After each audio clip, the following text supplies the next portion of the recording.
What is going on with Texas State? It's Locked On Sunbelt.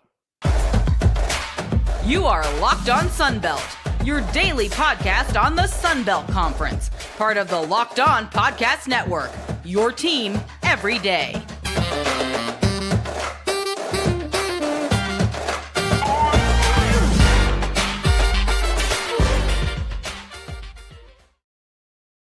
Hello, everybody. Dave Schultz, Locked On Sunbelt, your team every day. Hopefully, everybody had a safe and fun weekend. Today's episode of Locked On Sunbelt is brought to you by FanDuel. Make every moment more. Right now, new customers get $150 in bonus bets guaranteed when you place a $5 bet. Visit FanDuel.com/LockedOn to get started. All right, we'll get to the basketball. Plenty to discuss. Southern Miss with a huge comeback in the second half at home.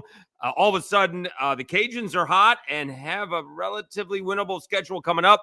And how about Georgia Southern? After 1 week after getting trounced by Georgia State, they do the trouncing. So lots to go over with basketball. But what is going on with Texas State? And this kind of all happened over the last 10 days or so. I'm not even sure if it's been 10 days. Right? So basically, Jayden de Laura transfers to Texas State. All right. That was the beginning of it. Okay.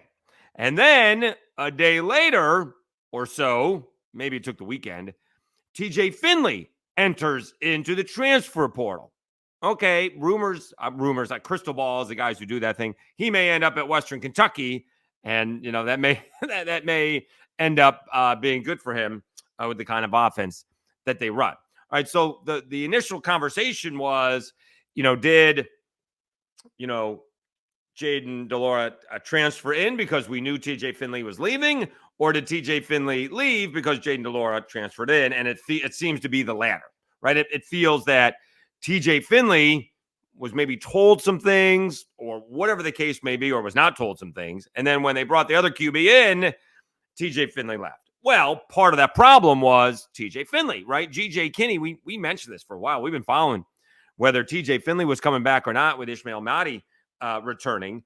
And when he kind of took his time, and we kind of said it kind of feels like, they're trying to work an NIL deal out. Maybe he was looking for an NIL deal at other places, couldn't find one, coming back to San Marcos. We think it's a good fit. Well, he took too long, and GJ Kinney couldn't be caught flat-footed, needed to find a quarterback, and has one that played at Power 5 schools, Washington State and Arizona. Okay, so there's that. There's the whole bringing in one guy and another guy leaving and how that all went down. Now we have another situation that I'm not sure how well it's going over on the Texas State campus. The university newspaper the University Star reported a day after Arizona quarterback Jayden de Laura settled a civil lawsuit that stemmed from a 2018 sexual assault case. Texas State signed him to play quarterback for the Bobcats. Okay, you can read about that lawsuit. It's pretty graphic. Okay. Also, and then we get comments from, I believe, GJ Kinney, if we can find it here, I had it, between GJ Kinney and Texas State comments based on signing of Jayden de Laura. Let me see if we can find it, because we had it here. We had it set up, and I let it slide. Basically, he gave saying that despite pleading guilty, according to the lawsuit, to the case, that he never pled guilty to criminal charges. All right. The problem with that is, and it's true, that as a minor, and de Laura was, and his fellow teammate was, and so was the victim, is that they're not criminal charges in Hawaii. They are civil charges in Hawaii. And so that seems to be an issue. And it feels like all of a sudden some of the excitement and can do no wrong, and winning 8 ball games and getting us to a bowl game and winning the bowl game and having people jump in a river after you qualify for a bowl game and all this fun.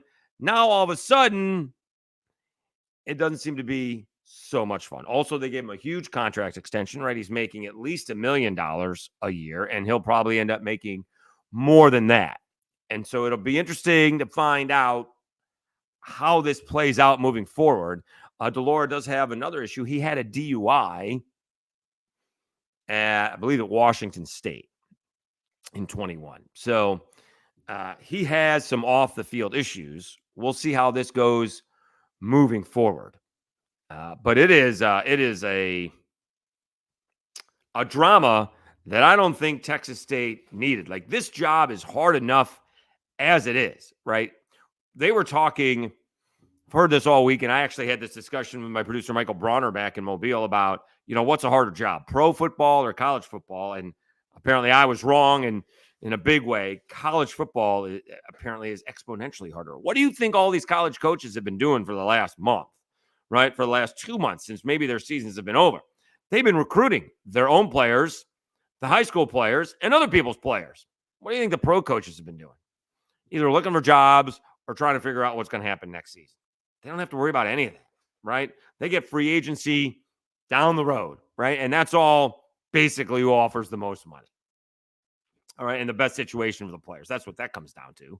And maybe that's what college football is coming down to. But now, I mean, it is crazy it's 24 hours a day, 7 days a week, 365 days a year for a college coach. And now you're bringing in a drama that he may have to explain, G.J. Kinney may have to explain on a somewhat regular basis. I mean, talk about a straight line. I mean, Jayden de Laura can't, fair or not, can't jaywalk. That's a tough standard to uphold.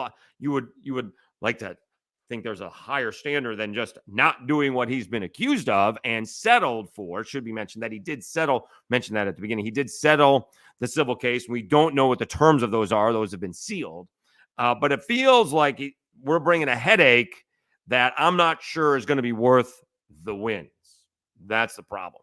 And I got to believe, right, that G.J. Kinney has had this discussion with Jayden de Laura. If you screw up, it's going to come down on me, right?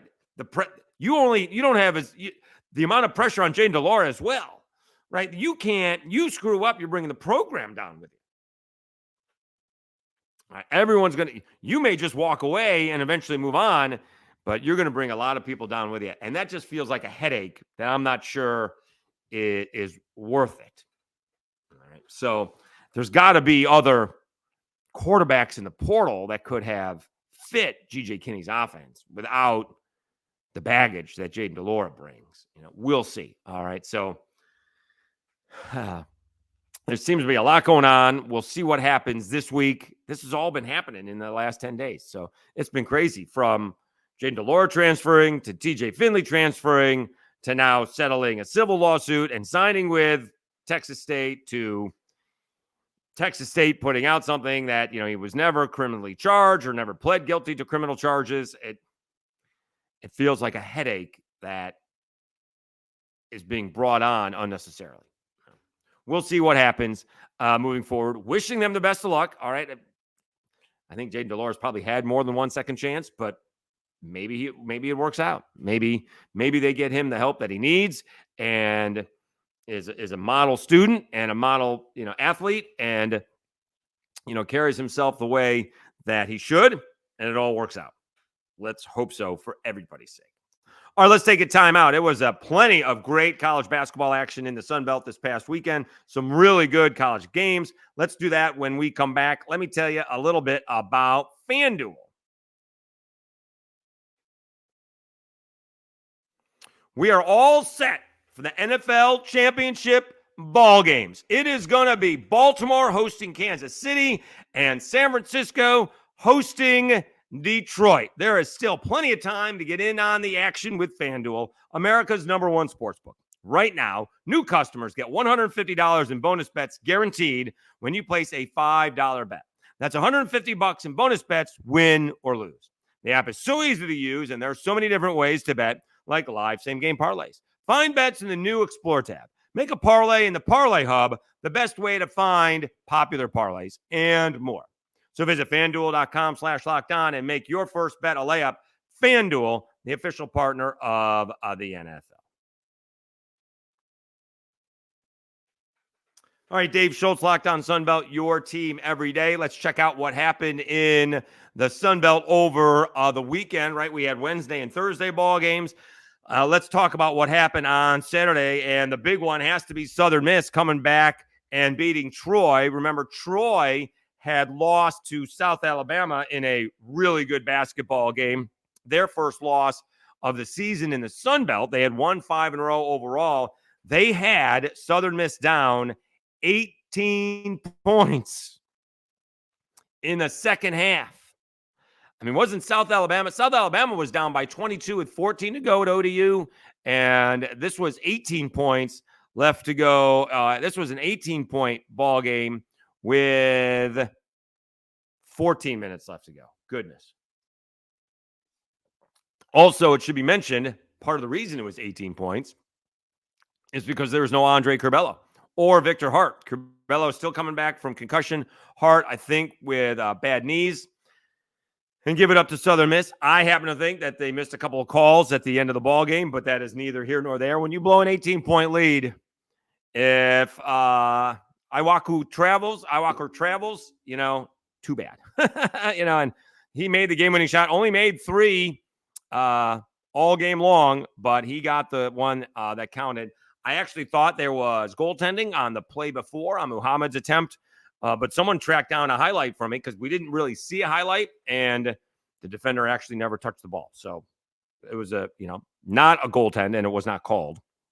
The announcers calling it said, and they were right about this, you can't even review if it's a goaltending because they didn't call it a goaltending, which is a strange rule, but that's the rule. All right. Let's hear. Ivory had 20 points for Southern Miss. For Troy, Christian Eugene had another big ball game. He had 19 points. I do want to point out one thing. We don't get these all the time, and I think it's really cool because I'm a big fan of Scott Cross.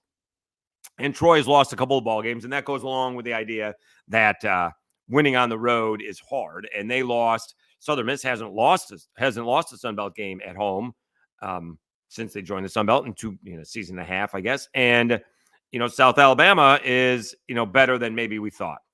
But Troy put out a video, all their highlights of the game against South Alabama, and even though they lost, and it kind of was teaching them a lesson, right? Let's not make it 2 in a row, which they did. But don't get down. Played a good ball game, and Scott Cross was like, yeah, winning on the road is hard. It is. And I appreciate Troy social media for putting something like that out because you really don't get it. Because we all talk to the winners. How tough is it when you lose? I used to be in baseball, minor league baseball guy, broadcaster, and you can't get too down or too high after a baseball game because you got so many of them, and they're every day, right? You got to put it behind you. Football is a little bit different because it's once a week.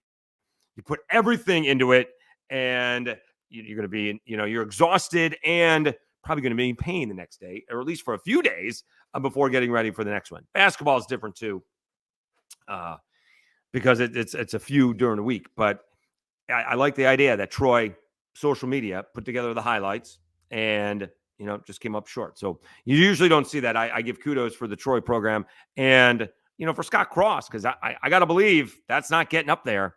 They're not putting that video out there unless he says it's okay. And I do appreciate that because you do want to see what it's like when you do lose a close game once in a while. All right. All right. Let's see what else happened on Saturday.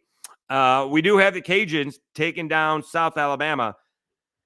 88-79. Not sure this game was.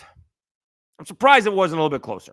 All right. It was 37-34 at half, and the Cajuns got out to a pretty big lead for most of the second half. I think South Alabama made a little bit of a run. I think they got a 13-point lead down to 5 and maybe down to 4. The big thing was Joe Charles did a really good job defensively on some of the smaller guards of South Alabama.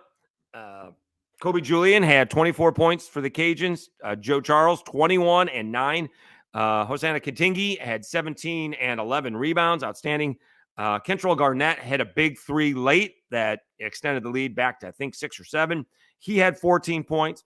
For South Alabama, Isaiah Gator, again, I don't think he hit a three until late in the first half. He finished with 25 points. He's really good. He's their leading scorer, maybe like the second leading scorer in the conference behind Kobe Julian, as it turns out.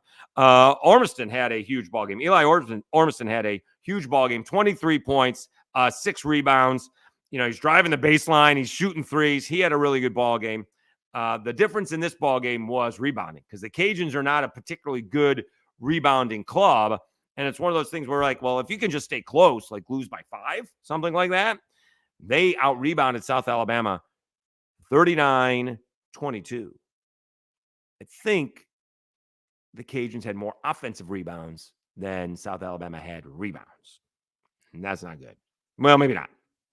Maybe not if they got to 22. But at one point in time, they had more offensive rebounds than South Alabama had rebounds. I do know that the Cajuns on second chance points outscored South Alabama 16-4, and South Alabama lost by 9. That's the difference in the ball game. Cajuns played really well.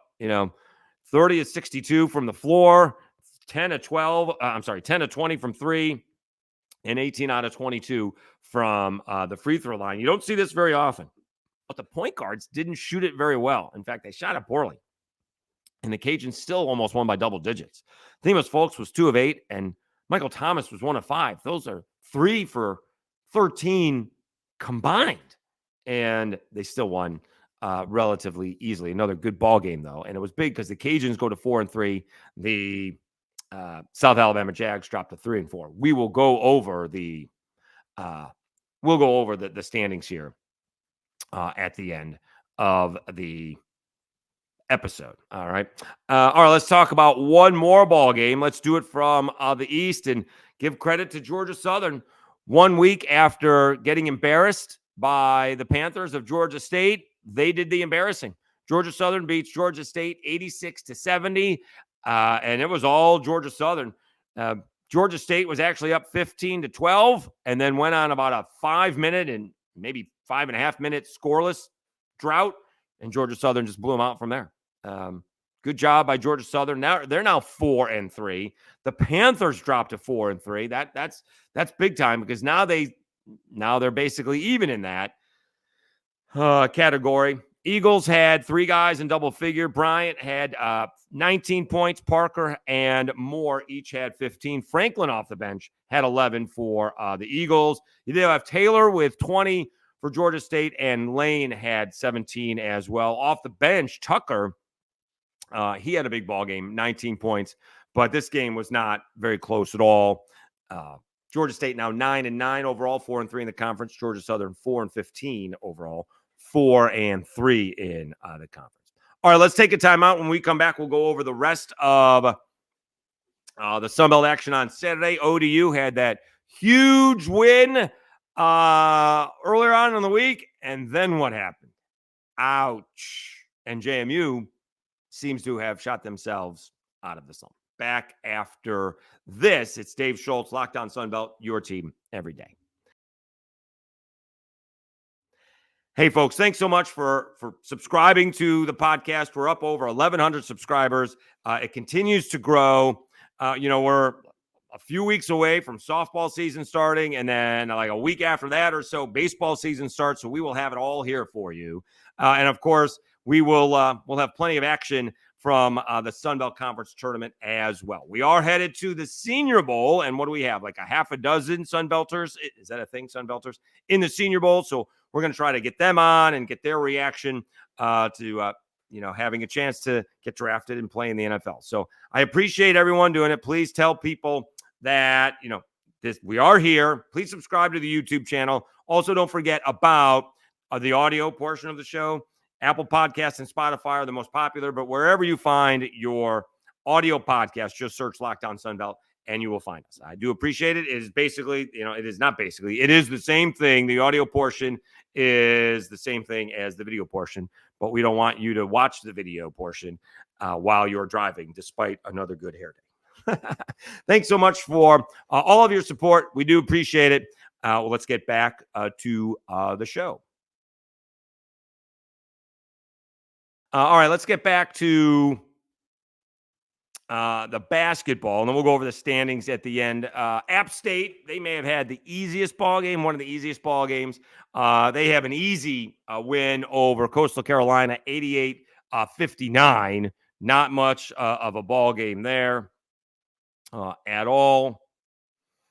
You had, 1, 2, 3, 4, 5, 6 different App State players in double figures.